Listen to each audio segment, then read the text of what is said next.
Apakah lillah itu dan apakah billah itu? Lillah yaitu satu terapan hati latihan supaya senantiasa dilatih hatinya dimanapun, kapanpun, dalam keadaan apapun juga, bahkan setiap naik dan turunnya nafas. Seirama itu supaya semua perbuatan-perbuatan kita lahir dan batin, melihat, mendengar, makan, tidur, sekolah, bekerja, mandi, ibadah itu sekali, atau dia berpikir, merasakan, itu jika tidak dilarang oleh syariat, tidak merugikan dirinya sendiri, tidak merugikan orang lain, supaya diniatkan ibadah karena Allah. Terapnya bagaimana? Saya makan karena Allah, bukan karena lapar. Saya minum, ibadah karena Allah, bukan karena dahaga. Dorongannya mungkin lapar dan dahaga, maka tadi nafsu digunakan untuk taqarruban Allah. Nafsu makan, nafsu minum, nafsu tidur, keinginan ini kemudian kita melakukan makan. Saat kita makan, ini ibadah karena Allah. Tidur, ibadah karena Allah. Melihat, ibadah karena Allah. Mandi, ibadah. Duduk, ibadah. Makan, ibadah. Semua berpikir ibadah. Diam, tidak ibadah. Tidak ada detik-detik yang tidak ibadah. Dasarnya Rasulullah bersabda, innama a'malu binniyati wa innama likulli imri'in ma nawa. Sungguhnya perbuatan manusia itu tergantung niatnya. Jika diniat ibadah, ya jadilah ibadah. Jika tidak, tidak. Maka Bapak datang ke sini tadi, kalau belum niat ibadah, tidak jadi ibadah. Maka mari sekarang kita rombak, kita duduk di sini, kita niatnya ibadah dari perintahnya Allah. Lillah, tidak karena yang lain, tidak karena lapar, tidak karena ngantuk. Bahkan minta surga dalam sholat tidak karena enaknya surga, tidak karena takut neraka.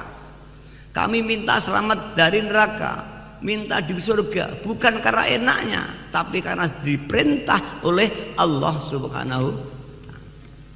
Kita mencari ilmu bukan hanya ingin orang pandai.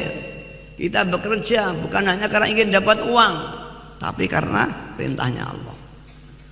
Dengan demikian semua hidup kita, melihat kita, mendengar kita, diam kita menjadi ibadah. Itu dalilillah. Kemudian yang kedua billah. Billah yaitu menerapkan, merasa di dalam hati, melatih ada sebuah rasa. Penerapan la haula wala quwata illa billah. Tiada daya dan kemampuan semua yang menciptakan Allah. Atau di Quran, wallahu khalaqakum wa ma ta'malun. Allah lah yang menciptakan kamu semua dan apapun yang kau lakukan. Kau melihat, kau mendengar, kau diam, duduk, sholat, kamu itu Allah yang menciptakan atau yang menggerakkan. Ini dasarnya. Maka Mbah Yai mendidik kita supaya billah.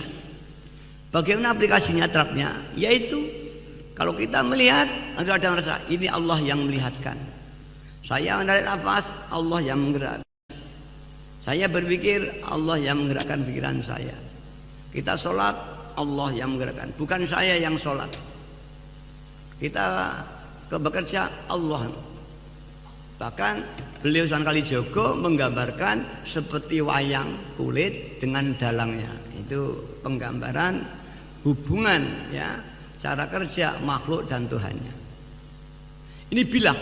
Sholatnya billah, tidak diaku saya bisa sholat. Ngajinya billah, Allah yang menggerakkan saya.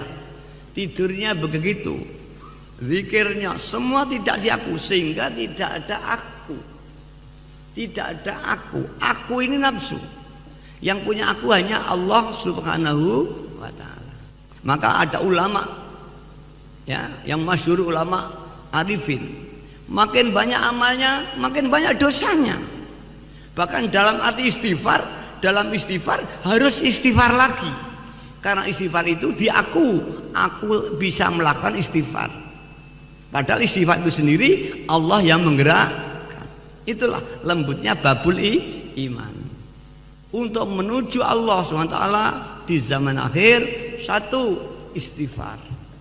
Karena dosa itu hijab zulmah, penutup hati kegelapan. Kedua, yaitu dengan memperbanyak sholawat.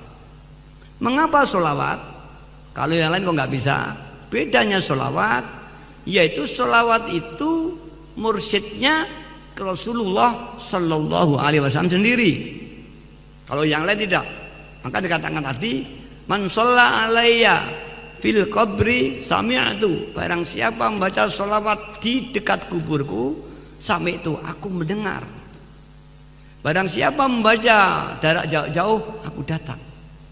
Tidak sedikit pengawal dia setelah membaca walidiyah diberi bisa berjumpa Rasulullah Sallallahu Alaihi Wasallam. Yang dulu sangat sulit sekali. Kita sama Islam ingin pada Nabi Khidir aja beriadah berpuluh-puluh hari, berbulan-bulan. Apalagi ingin ketemu Rasulullah SAW. Alhamdulillah banyak saudara-saudara kita di samping diberi ketenangan hati tadi.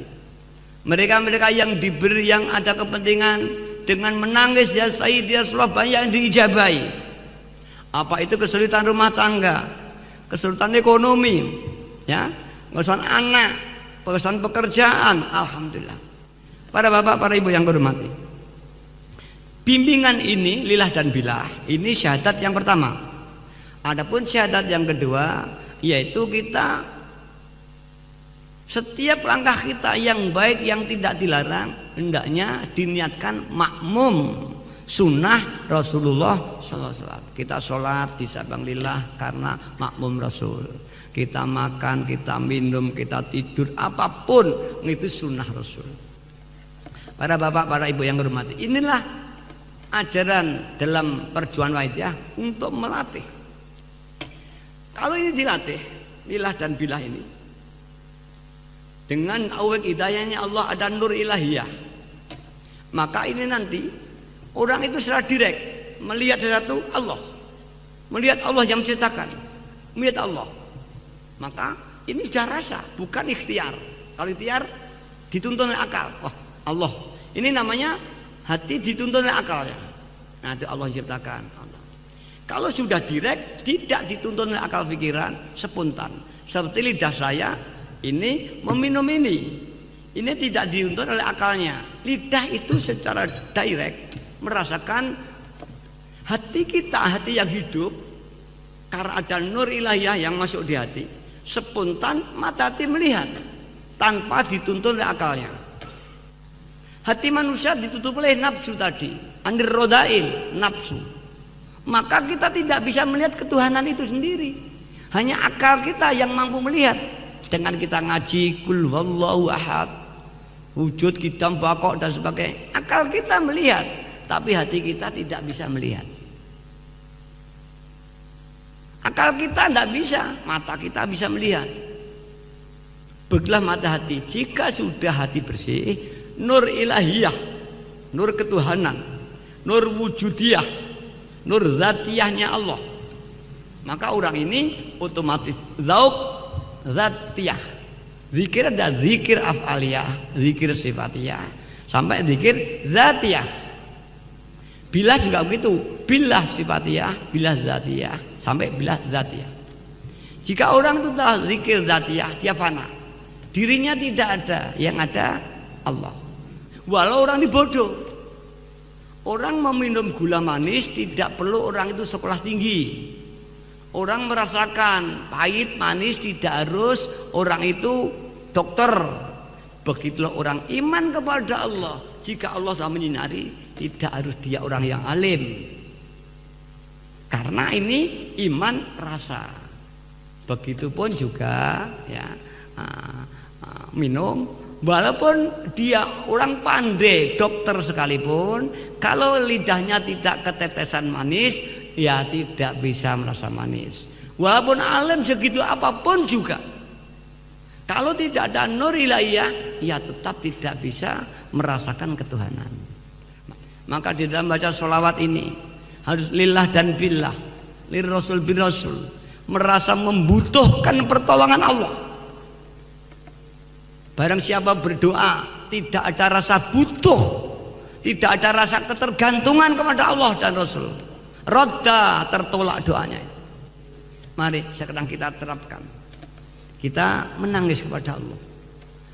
Jangan ada di antara kita yang tidak merasa dosa, tidak merasa memiliki dosa. Dosa kita kecil itu kadang terlalu banyak. Bahkan kita jadi sumbernya dosa manusia banyak. Dan mari kita mohonkan ampun keluarga kita, tetangga kita, umat masyarakat kita, mohonkan doa kepada Allah diampuni dosanya. Begitu pula tetangga kita, anak-anak kita. Dan kita doakan orang tua, nenek kita yang telah mati di kuburan. Mereka membutuhkan doa kita. Mari kita nangis supaya mereka masih diampuni.